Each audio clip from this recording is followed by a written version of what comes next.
This is... What are you? Oh, it's the final project.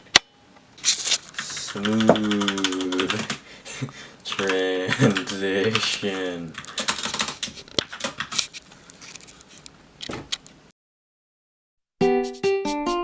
Nope, change that song, none of that here, thank you.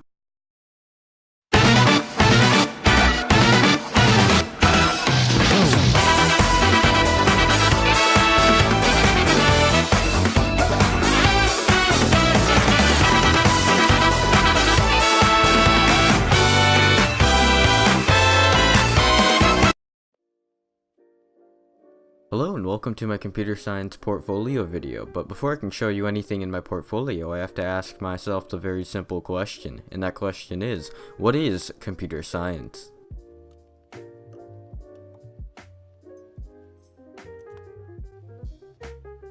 Computer science is a very logical and straightforward thing, but it isn't something somebody can just pick up and be good at. Much like math or any other school subject, it does have a somewhat steep learning curve at the beginning of learning a brand new programming language. You can imagine coding as multiple different instruments in a band or orchestra, with the programming languages being the instruments. Once you get the hang of your instrument, it's smooth sailing from there, but there's only so much more you could learn about playing it.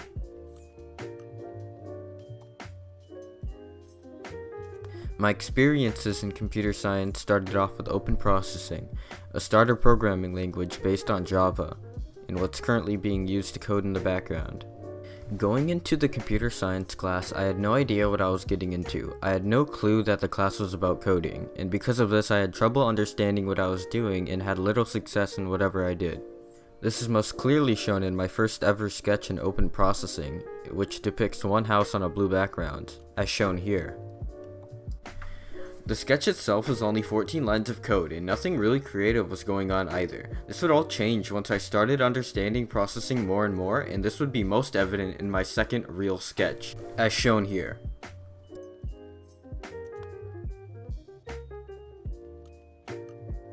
My second sketch had a lot more creativity compared to the first, with over 280 lines of code, allowing me to add movement that loops and different effects that you can trigger by pressing a key. This entire second sketch was possible because my understanding of processing grew over the weeks we were learning, and soon I was able to understand what I was doing completely. Something that helped me understand the code a lot easier was planning out what I wanted to create and thinking about how I could do that, and then putting it into processing.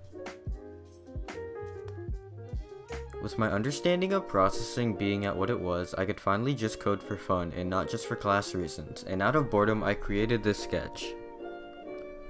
It's supposed to be a power line with electricity flowing through the wires. I didn't make this for any school related reason, but just because I wanted to see what I could do in processing, and this is what I came out with.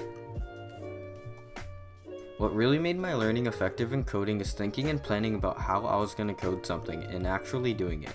Previously in the class, I would struggle with not knowing what certain lines of code meant or how I could use them, but after learning the basics of processing, by using logical thinking I could put all the lines of code together and create a sketch. Also because of this, overcoming challenges in processing came easy, for it had a references tab that you could always check to see if your lines of code are correct.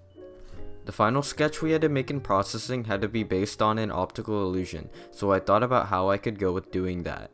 I came up with the idea of black and white boxes along with black and white circles spinning against the screen, acting as a somewhat optical illusion. I came up with this sketch and I coded it by thinking about it and applying all the concepts that I learned in processing. And you could see all that here. In computer science, we also learn of different programming languages using GitHub, with those different programming languages being HTML and CSS. We use both of these programming languages to create websites. And as an example as a website we made in class, here's a website I made on the Toyota MR2. A great luxury vehicle that goes really fast, trust me. With great classes such as computer science being open to any Linwood High School student, the future of computer science seems bright. Also, I heard Mr. Chan's a pretty good teacher too, but I wouldn't know.